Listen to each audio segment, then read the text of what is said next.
À travers un communiqué publié mercredi, Human Rights Watch affirme que le premier résultat de l'audit environnemental commandé par le gouvernement congolais sur les activités de Perenco à Mwanda rejoignent les conclusions de son enquête publiée en juillet dernier. L'organisation y voit un pas important vers la reconnaissance officielle de dommages environnementaux causés par l'exploitation pétrolière dans l'ouest de la République démocratique du Congo. Et selon Human Rights Watch, un responsable du ministère des Hydrocarbures interrogé le 31 juillet a indiqué que l'audit officiel met en évidence des impacts négatifs sur la qualité des sols et de l'air liés aux opérations de Perenco. Le même responsable a assuré que tous les volets de la pollution seront abordés dans les rapports finaux.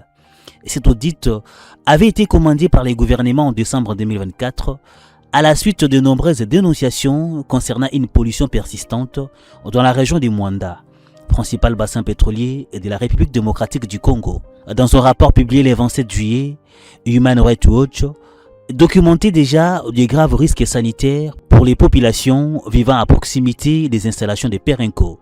L'organisation a accusé notamment les torchages réguliers du gaz, le brûlage à ciel ouvert des déchets pétroliers ainsi que les fuites provenant des puits et des pipelines de dégrader de la qualité de l'air, de contaminer les sols et les cours d'eau environnants. L'ONG estimait également que certaines pratiques de l'entreprise contrevenaient à la législation environnementale congolaise, notamment l'incinération à ciel ouvert de déchets pétroliers.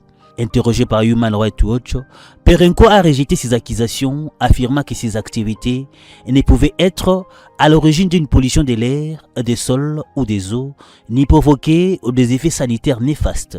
Toutefois, le représentant du ministère des Hydrocarbures a déclaré que les conclusions préliminaires de l'audit corroborent les conclusions de Human Rights Watch. Et les ministères soulignent par ailleurs que la vétusté des infrastructures et des pipelines de Perenco constitue l'une des principales causes de la pollution des sols. Les rapports finaux devraient recommander la modernisation des installations, évaluer les coûts des opérations de dépollution et proposer des mesures de réparation des dommages environnementaux. Le ministère prévoit de finaliser les rapports d'ici la fin du mois de septembre et assure qu'il sera rendu public, réaffirmant l'engagement du gouvernement en faveur de la transparence. Human Rights Watch appelle de son côté les autorités congolaises à publier intégralement les conclusions de cet audit. Merci à tous de nous avoir suivis. Aimez et abonnez-vous massivement à notre chaîne YouTube Tribeca Media. Au revoir et à la prochaine.